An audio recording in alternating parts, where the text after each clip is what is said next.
Hi අද මම මගේ යාළුවත් එක්ක පුංචි රෝන්දයක් යන්න තමයි මේ ලෑස්ති වෙන්නේ. ඔන්න ඉතින් දැන් පහළ ටුක් එක ඇවිල්ලා තියෙන්නේ. ඉතින් අද අපි දෙන්න යන්න හදන්නේ වන් ගෝල් ෆේස් එක පැත්තේ පුංචි රවුමක් දාන්න. ඉතින් මේ ඉන්නේ එදා අපිට එන්නම් කියලා අන්තිමේට අපිට පොල්ල තියපු යාළුවා. වන් ගෝල් ෆේස් එකේ දැන් මේ පහළම කොටසේ මෙන්න මේ විදියට එක එක ගේම්ස් ප්ලේ කරන්න ප්ලේස් එකක් තියෙනවා. ඉතින් අපි දෙන්න ඒකෙත් පුංචි වටයක් ගිහිල්ලා දැන් මේ යන්නේ අපි දෙන්න අවසම වැඩේ කරන්න.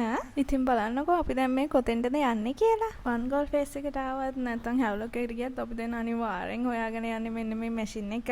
මේ බලන්නකෝ යාළුවාට නම් පළවෙනි කොයින් එකෙන්ම ලොකු ටෙඩි එකක් හම්බුණා. මමත් ඉතින් ওই විදියට දදා ඉඳලා මං හිතුවේ නෑ එකක් එයි කියලා. ඒ හින්දා මට ඒකේ වීඩියෝ එකක් නම් ගන්න බැරි වුණා. හැබැයි මෙන්න මේ වගේ චුට්ටක් එකක් මටත් හම්බුණා. ඊට පස්සේ කොහමරි මං ආයෙ බැලුවා චුට්ටක් ලොකු එකකට දාලා බලන්නම් කියලා. එකපාරක් දාලා බැලුවා කොහමරි එයා උස්සලා එකපාරට ආය අතෑරියා. ඉතින් මං ආපහු එයාටම try කරා කොහමරි ඒ පාර නම් මට ඒක ගන්න පුළුවන් වුණා. අම්මෝ එදා නම් අපි දෙන්නගේ මාරම ලකී දවසක්. මට තව පුංචි ස්ටිච් කෙනෙකුත් හම්බුණා. මට ඒකත් වීඩියෝ කරගන්න නම් බැරි වුණා. ඉතින් ඔන්න ඔය විදිහට කොහමරි මට ටොයිස් 3ක් හම්බුණා. යාළුවාට ලොකු 2ක් හම්බුණා. අතට කොච්චරද කියනවනම් මේ පේරහනේ යා උඩ පයින්නවා. ඔන්න ඔය විදිහට අපි දෙන්න ෆොටෝ ස්ටික් උයි වීඩියෝ ස්ටික් උයි අරගෙන ඒ වෙලාවෙදී නම් අපිට ලොකු බඩගින්නක් ඇවිත් තිබ්බේ. ඉතින් අපි දෙන්නම කතා වෙලා දැන් මේ යන්න හදන්නේ බීච් එක පැත්තේ රෙස්ටොරන්ට් එකකට. ඔන්න ඉතින් අද අපි දෙන්න යන්නේ බැරිකියුඩා එකට. එකපාරට වැස්ස පටන් ගන්න හින්දා අපි දෙන්න අද එළිය ටේබල් එකක් නෙවෙයි ඇතුළේ ටේබල් එකක් තමයි ගත්තේ. ඉතින් අපිට කිය ගමන්ම යාළගේ මෙනු එක හම්බුණා අපිට. අපි ඉතින් කෑම බීම ටික සිලෙක්ට් කරලා දැන් මේ යන්න හදන්නේ චුට්ටක් බීච් එක පැත්තට. ඉස්සර නම් අපි දෙන්න හැමදාම වීකෙන්ඩ් එකේ බීච් එකට ඇවිත් යන්න එනවා.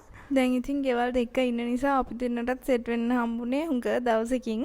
ඉතින් අපි දෙන්න එතනත් ෆොටෝස් වීඩියෝස් හුඟක් අරගෙන දැන් තමයි අපි දෙන්නගේ ඔපදූප ටික ඔක්කොම කතා කරන්නේ.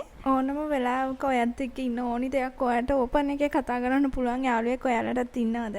ඉතින් මගේ දුක හිතුන වෙලාවට සතුට හිතුන මේ හැම වෙලාවකදී මගේ ළඟින්ම හිටපු යාළුවා තමයි මෙන්න මෙයා. ඉතින් ඔන්න ඔය විදියට අපි දෙන්න කාලා බීලා හුඟක් වෙලා හුඟක් දේවල් කතා කර කර ඉඳලා යන්න තමයි දැන් ලෑස්ති වෙන්නේ. ඔන්න එතකොටම ලොකු වැස්සකුත් ආවා. කොහොම හරි වැස්සෙම දුවගෙන ඇවිල්ලා ආපහු ටුක් එකට නැගලා ඔන්න දැන් ආපහු ගෙදරට ආවා.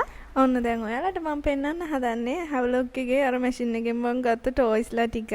ඉතින් ඔන්න අද තව 3 දෙනෙක් එතන එකතු වෙනවා. එහෙනම් අදට එච්චරයි. ගිහින් එන්නම්. බයි.